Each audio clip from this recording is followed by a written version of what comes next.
जनाब Salim engineer, national vice president Jamaat Islami Hind, आप अपना मैसेज हमें दें। बिस्मिल्लाहिर्रहमानिर्रहीम। अत्यंत दयावान एवं कृपाशील ईश्वर के नाम से, उस ईश्वर के नाम से जो सारी सृष्टि का अकेला रचयिता है, हम सब का पैदा करने वाला और पालने वाला है। प्रशंसा उसी के लिए है जो सर्वव्यापी है, सर्वज्ञानी और सर्वशक्तिमान है, अत्यंत दयावान और कृपाशील है। वह हमसे बहुत निकट है, हमारी बातें सुनता है, जवाब देता है, हमारे दिल और दिमाग में उठने वाले विचारों को अच्छी तरह जानता है। यहाँ तक कि हमारे इरादों, हमारी नीयतों और हमारे इंटेंशंस को भी वो अच्छी तरह पहचानता है। मेरा विश्वास है कि एक दिन हम सब को उसी मालिक के सामने खड़ा होना है और अपने पूरे जीवन का, उसकी हर हर कृपा और आशीर्वाद का और उस हमारे एक एक कर्म का हिसाब देना है। ईश्वर की विशेष कृपा और शांति हो उन तमाम ईश दूतों, संदेष्टाओं और पैगंबरों पर जो ईश्वर के आगे संपूर्ण समर्पण का संदेश और मार्गदर्शन लेकर इस धरती पर भेजे गए।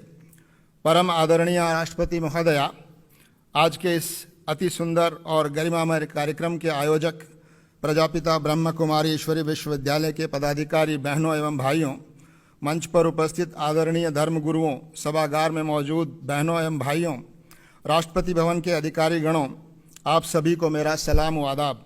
आप सब पर ईश्वर की विशेष कृपा और आशीर्वाद हो। आज के सुंदर कार्यक्रम का हिस्सा बनने पर मैं अत्यंत खुशी और गर्व महसूस करते हुए ईश्वर का शुक्रिया अदा करता हूँ। इस सच्चाई को सब धर्मों और आस्थाओं के लोग स्वीकार करते हैं कि धरती पर जितने इंसान मौजूद हैं वे सब एक ही माँ बाप की संतान हैं, यानी आदम और हव्वा की संतान हैं। हम सब की रगों में एक ही माँ बाप का खून बह रहा है। ईश्वर के सभी पैगंबरों ने और अंतिम पैगंबर हज़रत मोहम्मद सल्लल्लाहु अलैहि वसल्लम ने ईश्वर के इस संदेश को आम किया कि तमाम इंसान बराबर हैं, कोई बड़ा और कोई छोटा, कोई ऊंचा और कोई नीचा नहीं है। हर इंसान की इज्जत और उसका सम्मान होना चाहिए। हर मानव की गरिमा की रक्षा की जानी चाहिए।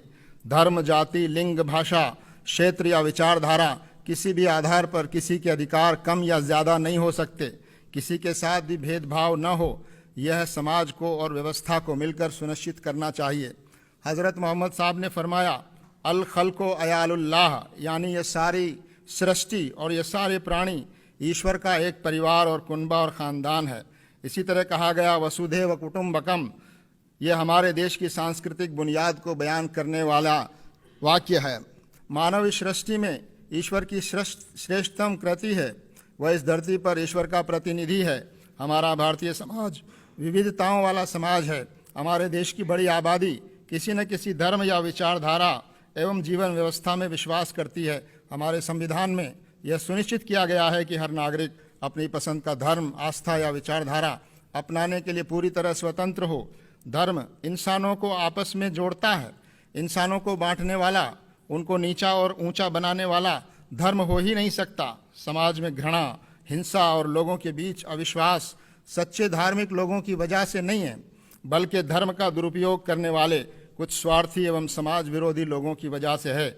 मैं इस्लाम धर्म में विश्वास करता हूँ और यहाँ उसका प्रतिनिधित्व कर रहा हूँ। मैं आपसे निवेदन करना चाहता हूँ कि इस्लाम शब्द का अर्थ है ईश्वर के आगे संपूर्ण समर्पण।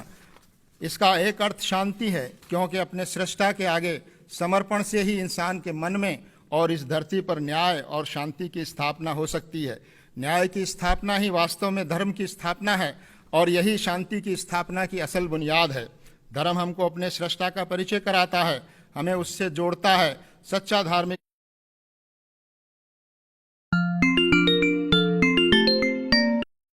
व्यक्ति ईश्वर से प्रेम करता है, इंसानों से प्रेम करता है, उसका सम्मान करता है और उनकी सेवा करता है। धर्म व्यक्ति को अनुशासित करता है। धर्म हमको इस बात की शिक्षा देता है कि हम अन्याय और अत्याचार से पीड़ित और कमज़ोर लोगों, चाहे वो किसी धर्म के मानने वाले हों, उनके साथ खड़े हों, उनकी मदद और सेवा के लिए आगे आएँ, उनको समाज में सम्मान दिलाने का प्रयास करें। आज इस बात की आवश्यकता है कि विभिन्न धर्मावलंबियों में और धर्म गुरुओं में मेल जोल बढ़ना चाहिए, उनके बीच संवाद मजबूत हो। समाज में नैतिक मूल्यों को स्थापित करने के लिए हम सब धर्म गुरुओं को मिलकर प्रयास करना चाहिए। हम सभी धर्मों के धर्म गुरुओं को इस महत्वपूर्ण काम में पहल करके साथ मिलकर समाज में जागृति लाने, आपसी सद्भाव और विश्वास को मजबूत करने का यह पवित्र कार्य करना चाहिए। और हम लोग ये कार्य कर भी रहे हैं, लेकिन इस कार्य को और अधिक सक्रियता से करने की आवश्यकता है। मैं ईश्वर से प्रार्थना करता हूँ कि वह हम सबको देश और समाज के प्रति अपना दायित्व पूरा करने की प्रेरणा और शक्ति प्रदान करे, ताकि हम सब मिलकर शांति पर आधारित और नैतिक मूल्यों पर आधारित और न्याय पर आधारित एक समाज का निर्माण कर सकें और भारत को प्रगति और समृद्धि की राहों पर आगे ले जा सकें। मैं इसी के साथ ईश्वर की बड़ाई और प्रशंसा और महामहिम राष्ट्रपति महोदय का धन्यवाद करते हुए अपनी बात समाप्त करता हूँ। शुक्रिया। आपका बहुत बहुत धन्यवाद।